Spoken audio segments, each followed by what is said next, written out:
Healthcare in America is broken. It costs too much money. For the richest country in the world, people aren't nearly healthy enough. And the concentration of power has given consumers fewer choices to liberate themselves from corporate control over whether they live or die.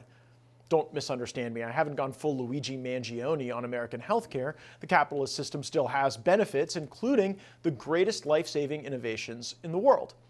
But one opinion piece recently published in Human Events got my attention because it's arguing for more vertical integration in the very profitable business of healthcare.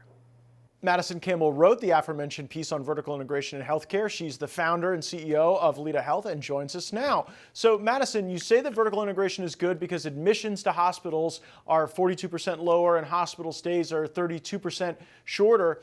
Are you concerned at all that that's happening just as a consequence of corporate greed and these big conglomerates kicking people out when they might need more care? Of course, it's something I'm incredibly concerned about, considering the fact that my background as well as being a chronic disease patient. I actually almost died because I didn't have coordination of care. I was trying to go to urgent care. I was trying to go to my primary care physician. I was trying to get the care that I needed. And because there was lack of coordination, I ended up not being able to get a diagnosis for multiple months and having to end up as one of those patients who was hospitalized. So 100%, I think this is an issue that we need to look into. We need to have transparency. And I'm looking forward to reforms around this. But that does not mean that I think that complete vertical integration is a bad thing. Well, it seems in some cases for some people it has been. You talk about the vertical integration at Lida Health, and you talked about your own experiences, which frankly are way too common. People getting bounced around and not knowing what provider to go to.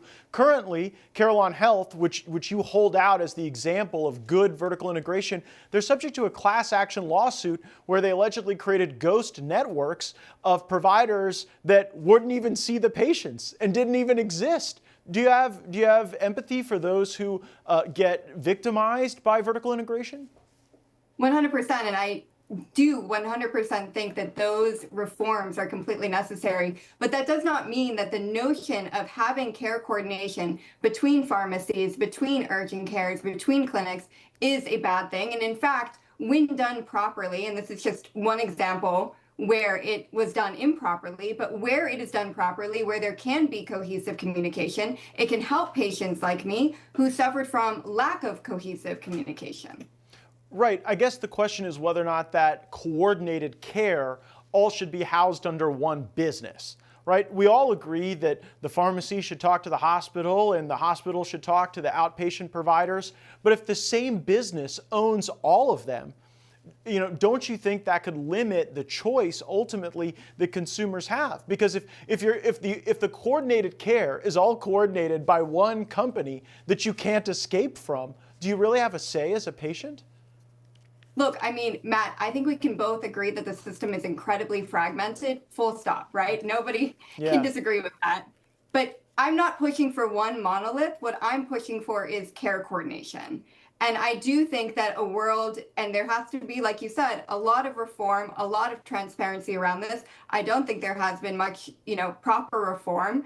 Specifically, we can even look at PBMs as an example. There needs to be reform around that. Just because that is part of, what would be considered vertical integration doesn't mean I necessarily agree with everything that PBMs are doing. However, I do believe that a world and a system where we do better care coordination could help patients like myself.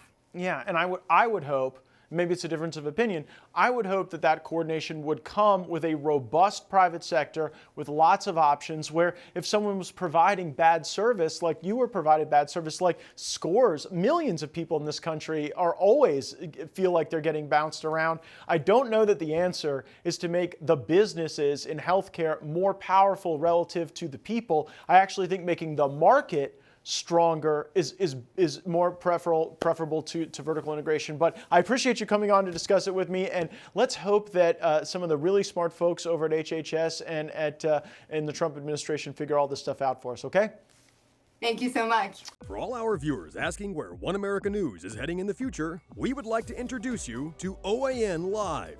OAN Live is the best way to stay up to date on all of the hard-hitting, straight-shooting, national and international headlines. And the best part is, OAN Live is only $4.99 per month. All the credible, honest, unbiased reporting One America News offers at a fraction of the cost of cable. Just go to OANN.com to easily sign up for OAN Live and stay informed.